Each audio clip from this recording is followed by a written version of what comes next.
Welcome back to Bedrock or Bust. I've had a few things happen between now and the last episode. Done some significant builds a few more redstone contraptions. There's also been talk from a few of the other members of the server that they've noticed some strange things happening. Odd occurrences, sort of weird things happening. Some have mentioned hearing weird noises, rumbling, so not quite sure what's happening there. But first off, we're going to go and look at the Halloween district. I know it's a bit late.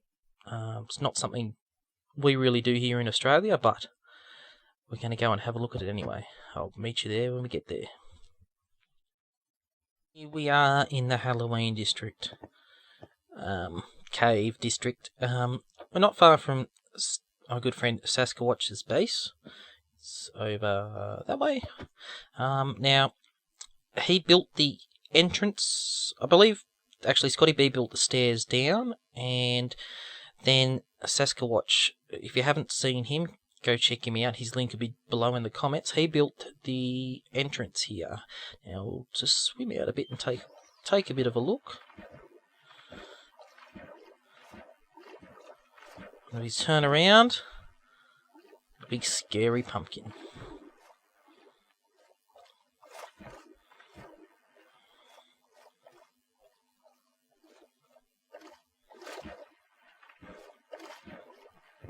Now we'll head downstairs. It's quite a ways down. A few of the other members have built in here as well, and a couple of them have shown some features of builds in here. You should check out their content as well. We've got a nice tree monster. He looks like he's following you around.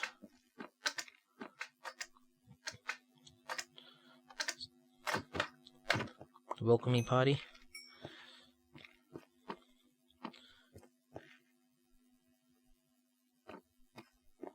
There we go. An odd stall. Cash register, that's cool. An old store. Here we got here. Another empty building. Now I believe there's stairs. I didn't know this until I saw it in one of the other videos. There's another building up the top here. Nice interior. What have we got upstairs? Little bed. Some more of the mini blocks we've got on. The mini blocks add-on is by Foxy No Tail.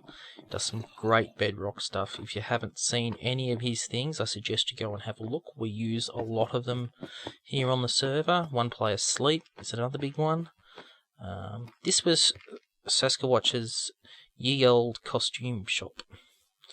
He provided costumes for those that wish to purchase them for Halloween.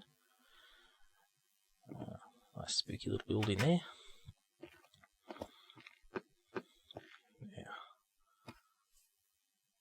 Got the scare sunken boat. There's a book that goes with it. The Bony Keeper by Cubby.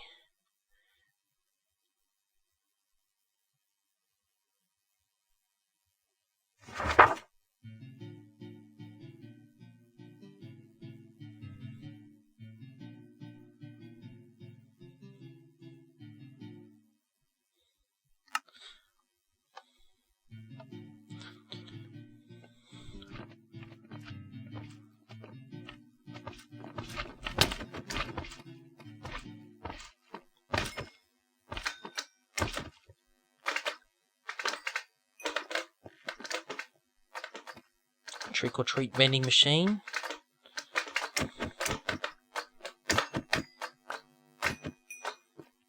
I've already taken mine out. Bowl disposal. That's a pretty cool boat.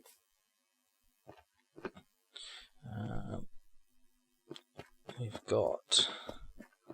This is a shop by Love Dust. It sells... I think it was...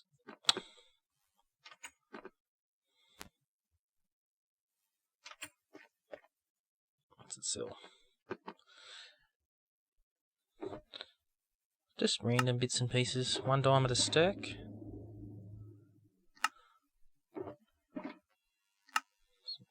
Handy little bits and pieces. Lots of deep slate.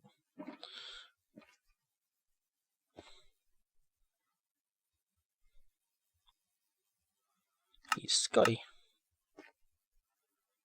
You know what, get out.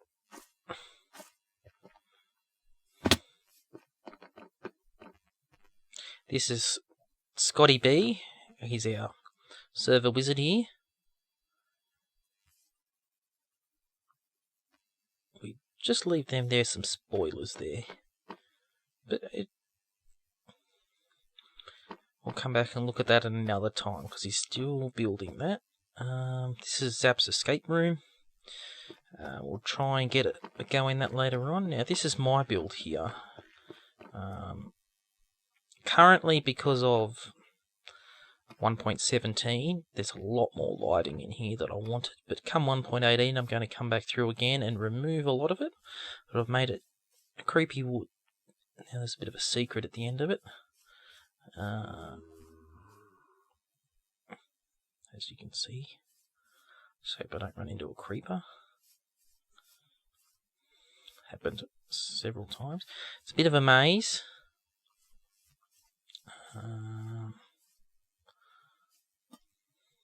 Several of the other members have got lost in here for a little while, which was the plan. I'm just paranoid I'm going to run into a creeper. But yeah, it took me a lot of work. This was all the logs have been placed in. None of these trees were grown. It's all hand placed. Got lots of little nooks and crannies and different paths to take. Little secret areas. As I said, a lot of these lights are going to get removed come 1.18 as mobs only require a light level of 0 to spawn, not 7. Now we come through here.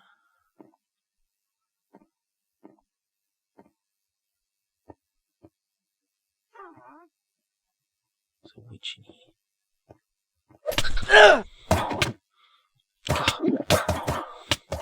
Oh, she's scared. Oh, that made me jump.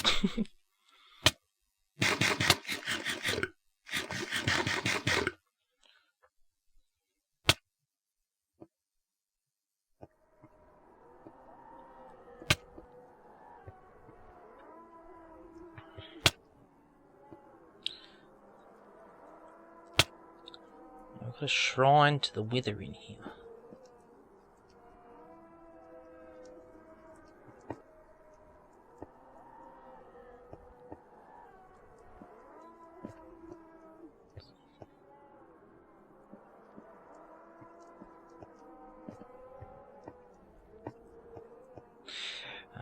I believe Love Dust came in here in one of her previous videos. Now, she had RTX enabled, which meant that it looks a lot different.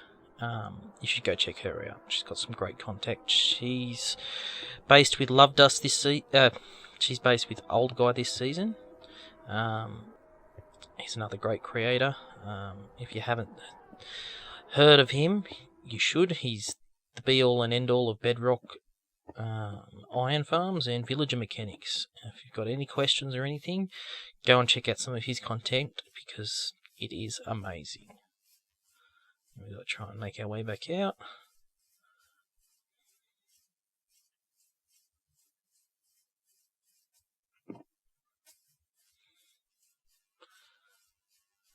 And we're out.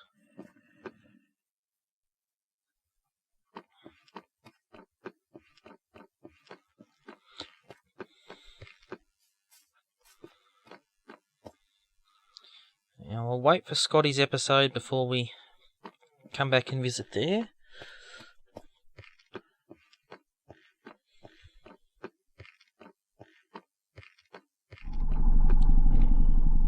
was that?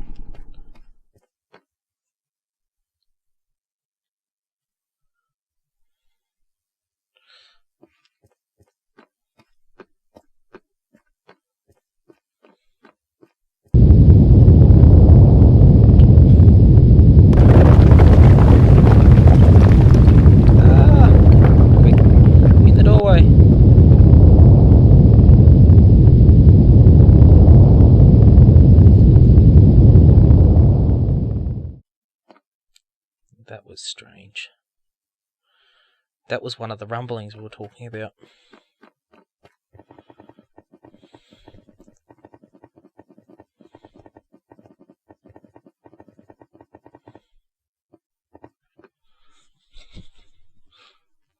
The next thing I want to show you that I've done in the last couple of weeks is a build that I have come up with myself, along with some early development with ScottyB. We've both got very similar designs.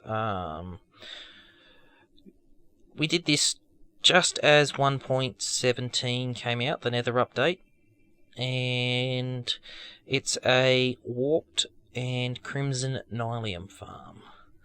I have made one mistake here that I'll point out. I've made my piston push wall one block too close, so a few of my redstone components are getting erased by the blocks, which is a major problem. Any partial block can be replaced, but it's an easy fix that I just haven't done yet, and I can explain to you how to do it. But basically, the warped and the crimson nylium can replace almost any partial block. There's a few exceptions, but it's just easier to avoid all of those. We'll go and have a look at that now.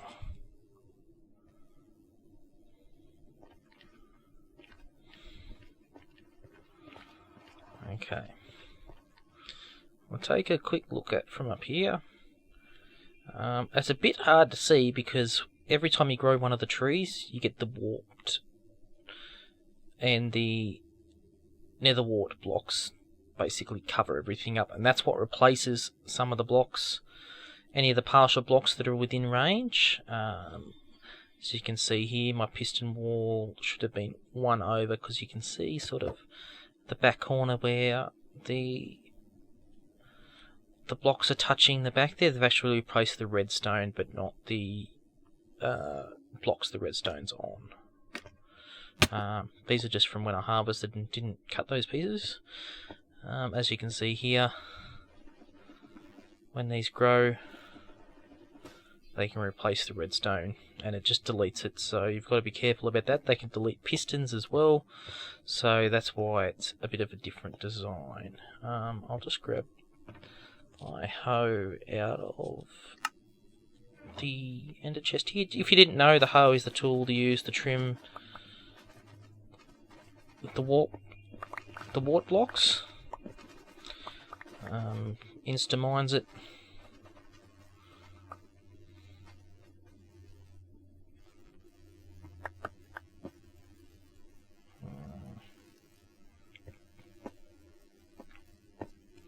It's like I've got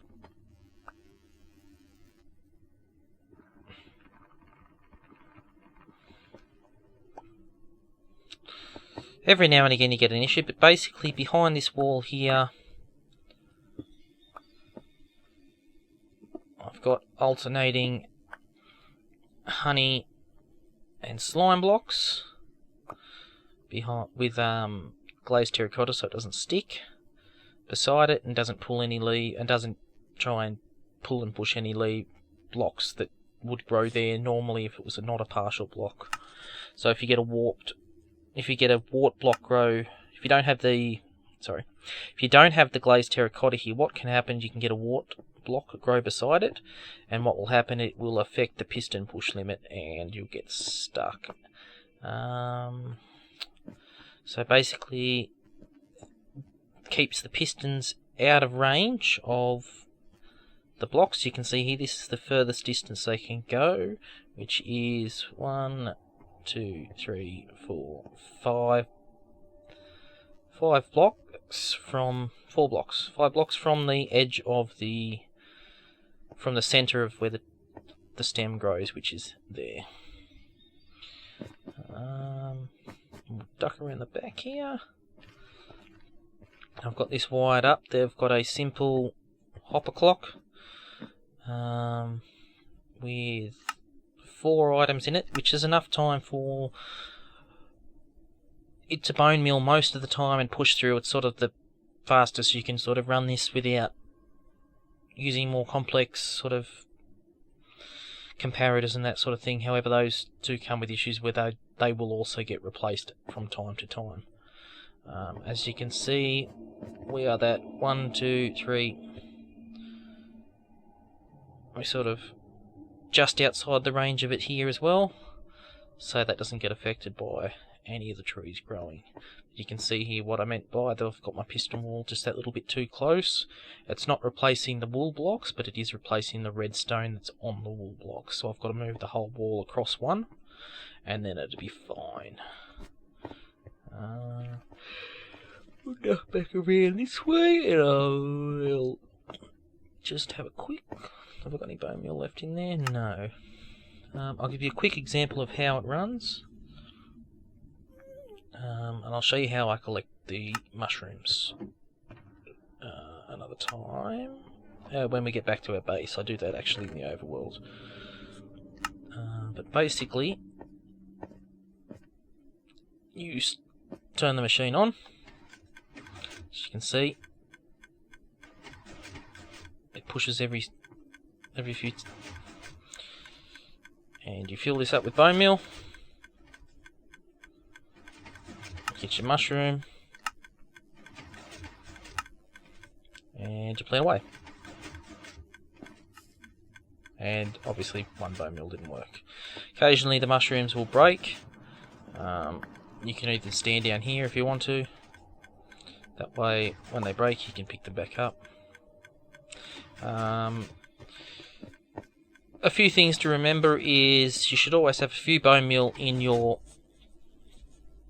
inventory, as occasionally when this grows it will kill the nylium here, which is why I place 2 extra blocks of whichever one I've decided to do down below, because if you bone meal this block it will spread back up and you can start planting again. When you want to switch between blocks, between the warped and the crimson, you need to also switch between the nylium as well. So you need to remove the nylium with silk touch and place it back down with that one. What kind of witch head? What else was there? That's basically it. And then it's just a normal sort of piston wall that will, when you place the block there, we'll push them across. It'll fill the wall up. And when the wall is full, what happens is it will get all the way over to here. It'll place a block on this bottom piston, which will complete this circuit here, which will cause the whole wall to fire like that. That's basically how you make a cuber. You push blocks into it, so you get as far as you can get them. Then when you get here, you place a redstone torch with a repeater off it. It completes the circuit, and then you just wire up all your pistons on the back, just like this. Just a simple glass ladder up, and then a repeater on each row. That way you won't lose signal strength by the time you get all the way up. You can make sure it reaches that last piston at the end there at the top. I've also got a safety bar here, so the machine won't break back up or anything like that. I'll put this on my tree farm as well. Sort of a bit of an extra safety thing. Once the machine pushes all the blocks to here, it'll complete this circuit, which will send it back through here. I've got it going underneath all my wiring here, and what it does, it locks the hopper clock, meaning it will no longer push blocks out. If you want to better tutorial of this, just let me know, and I can do one in creative, that way explaining all the little things, and I can show you how to fix this and sort of float around and let you know the things to do. Oh dear, excuse me. It's been a long day. I'm going to call it quits here for this episode. We're finishing up here at the Waterwheel Sawmill. I've just noticed my doors have gone missing, so we may have to investigate that next episode. And if there's anything else you wanted to know or see during the next episode, just let me know down in the comments, and let me know if you want to have a tutorial of my version of the Nylium farms. But until then, let's just finish up here, and I'll catch you next time. Bye-bye.